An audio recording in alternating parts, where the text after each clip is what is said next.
मनुष्य की स्वतंत्रता।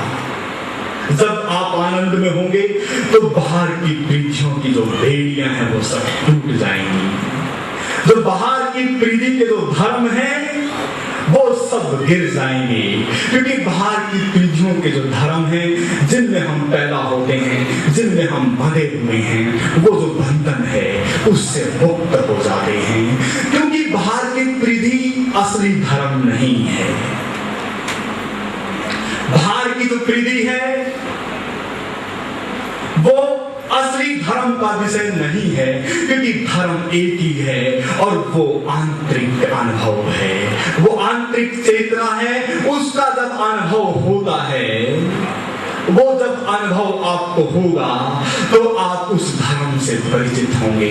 तब फिर जो आपके इर्द गिर्द जो भी धर्म बने हुए हैं, जिनमें आपने इत्फाकन जन्म ले लिया है, वो धर्म गिर जाते हैं। और फिर बाह्य जो प्रीति के जो बंधन है, परिवार का भी बंधन हो सकता है, समाज का बंधन हो सकता है, रीत परिपाटी संस्कृति के बहुत सारे बंधन हमारे ऊपर हैं, क्योंकि संस्कार में वो शब्द इतनी जड़ें मजबूत हो चुकी हैं कि आज अब इस जन्म में भी जब हम उससे थोड़ा सा भी अगर विमुख होते हैं तो कुछ तो ये समाज ना हमें होने देता है, कुछ परिवार का इतना प्रेशर होता है, कुछ धर्मों के इतने बंधन होते हैं कि हम बाह्य प्रीति से ही मुक्त ना हो पाते हैं। तो आंतरिक चेतना की तो बात दूसरी है, और अंदर जो चेतना है, जो आंतरिक जो विकसित होना है, जिस आत्मा का विकास होना चाहिए, वो तो दबा रह जाता है उन परतों के नीचे।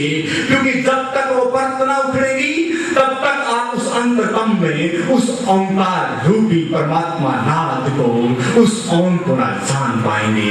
सबसे बड़ी विडंबना है, क्योंकि सब कहते हैं कि ओम ही सृष्टि का रचयिता है, ओम ही जगत का पालन करता है, ओम से ही सब जन्म है।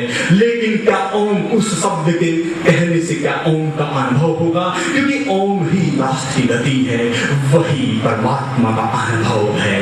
इसलिए अगर आप उन बाह्य प्रीतियों पे जो आपकी जकड़न है, जब तक वो परतें ना उखड़ेगी तब तक अंतरतम में जो गुंजायमान है, जो घंटियां बज रही हैं आपके अंतरतम में, जो परमात्मा हर पल आपको याद करता रहता है कि मुझे जान ले, मैं कहीं और नहीं हूं, आपके अंतरतम में बैठा हूं। सभी संतों ने यही तो कहा है, महात्मा बुद्ध ने यही तो कहा है कि अप्रदीप भव कहीं ना ज्यादा है।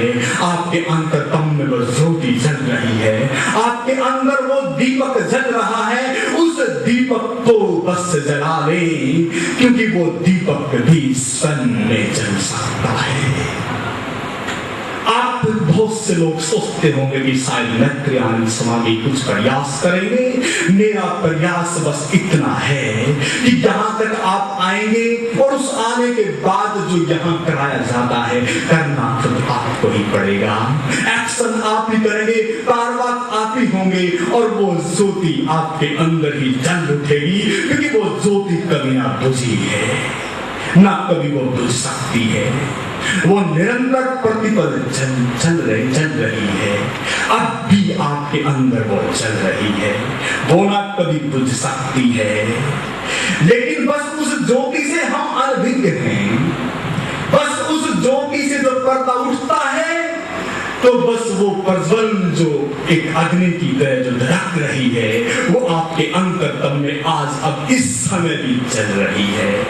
अगर आप यहाँ या कहीं ऐसे पथ पे अगर जाएंगे तो बगैर आप उस ज्योति को ना अनुभव कर पाएंगे। इसलिए वो ज्योति जो है आप ही हैं। इसलिए महात्मा बुद्ध ने 3 बातें मरते वक्त कही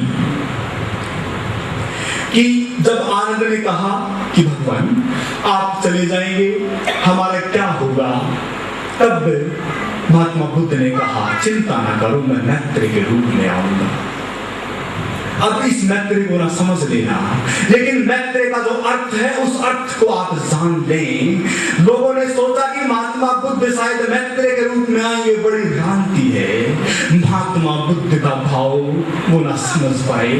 महात्मा बुद्ध का एक ही भाव था कि जो ये जो लकीरें हैं जो देशों की, जो तार जो पूर दिए गए हैं, क्योंकि इन देशों की व्यवस्थाओं के कारण जो शक्ति जो अर्जित होती है, उस शक्ति के कारण जो अहंकार जो देशों में जो आता है, वही अहंकार एक दूसरे पर हमला करता है।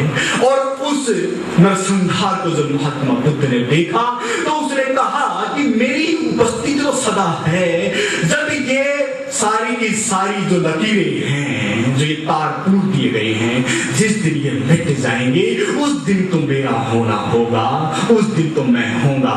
और मित्रों, देर नहीं है, वो सब होने जा रहा है, क्योंकि विज्ञान और धर्म का एक समन्वय भी होगा कुछ समय के बाद। और जब धर्म और विज्ञान का जब समन्वय होगा, क्योंकि धर्म से ही विज्ञान निकलता है, वो वैज्ञानिक को जिस दिन समझ आया वैज्ञानिकों को, उस दिन वो उस अर्थ को भी जान लेंगे। और जो वो ऊर्जा अब जो जिस चीज में लगी हुई है, अपने जो अस्त्र शस्त्र तैयार करने में एक दूसरे के ऊपर हमले के लिए, वो जब ऊर्जा जो अब किसके लिए है, किसको मारेंगे? क्या गाय भैंस बकरियों को मारना है? इसके लिए वो एनर्जेटिक जो पावर्स है जो इकट्ठी की जा रही है, उसका एक ही मतलब है, मनुष्य मनुष्य का नरसंहारक हो रहा है। और जब वो कहते थे कि ये कब होगा, क्योंकि जब ये मिलन होगा धर्म और विज्ञान का, तब ये दूरियां भी मिटेगी और वो जो लकीरें हैं वो भी एक होंगी। और अब कम्युनिकेट होता जा रहा है, एक दूसरे पे हम डिपेंड होते जा रहे हैं, एक दूसरे देश के ऊपर अब हम आश्रित हैं, इसलिए सबको जुड़ना होगा। और वो एक अच्छा शुभ अब जो होने जा रहा है, वो भविष्य के लिए, मनुष्य के लिए एक स्वर्गमय एक स्थिति बन सकती है। ये ना समझें कि पहले स्वर्ग था, बड़ी भ्रांतियां हैं। आज से अगर आप पहले जाएंगे, उस समय भी ये सब नेगेटिव और पॉजिटिव ऊर्जाएं थी, और आज अब इस समय भी है, आगे भी रहेगी, लेकिन आगे भविष्य में कुछ उम्मीद है कि शायद नेगेटिविटी कम हो जाए। अब हम सोच रहे हैं कि कलयुग में बहुत सारा ऐसा कुछ है, लेकिन धीरे धीरे आप देखेंगे कि कुछ न कुछ जो रूपांतरण मनुष्य के अंदर आएगा, क्योंकि बाहर की प्रीति में भी विकसित हो रहा है मनुष्य, और आंतरिक अंदर की जो चेतना है वो भी विकास की ओर है, और उसका विकसित होना ही रूपांतरित है। और तभी मन रूपांतरित होता है। व्यवस्थाएं तो रूपांतरित करते हैं देश, लेकिन उन व्यवस्थाओं के कारण एक गुलामी और आ जाती है, क्योंकि आदमी और अच्छे नियमबद्ध उसमें होके चलता है, तो मनुष्य की जो स्वतंत्रता है वो और खो जाती है। इसलिए अब जो असली जो स्वतंत्रता है, बाहर की पीढ़ी से मुक्ति और आंतरिक विकास चेतना का, तब आप बाहर और भीतर दोनों से आप स्वतंत्र होंगे। और स्वतंत्रता जब आप के अंदर से होती है, तब जब आप उस प्रभु उस परमात्मा से जब आपका मिलन होता है, तब ही मुक्ति होती है। तब मोक्ष और निर्वाण की जो बातें आपने सुनी है, तब असली स्वतंत्रता है जीवन के जीते जी मुक्ति का मिलना। और वो सब अनुभव के बगैर ये जीवन की मुक्ति और ये निर्वाण और मोक्ष ना आप समझ पाएंगे। इस जीवन के जीते जी आप पूर्ण स्वतंत्र और मुक्त हो पाएंगे। और उसके बाद आप आना चाहें धरा के ऊपर तो आपकी मर्जी है। तब अगर आप आएंगे भी तो आपको सब पता होगा कि मैं क्यों और किस लिए इस धरा के ऊपर हूं। इसलिए ये जो भी मैंने बातें कही हैं, ये सब बातें अनुभव की हैं। इन बातचीत से तो एक इशारा हो गया है।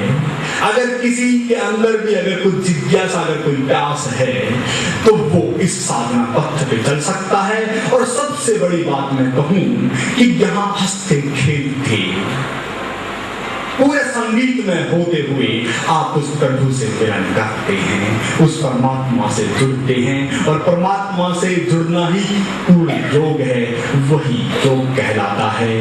पूर्ण योग ही आपका अनुभव है। और जब परमात्मा से मिलते हैं तो आत्मा की भूमि पे आप पूर्ण विश्राम करते हैं। असली विश्राम की स्थिति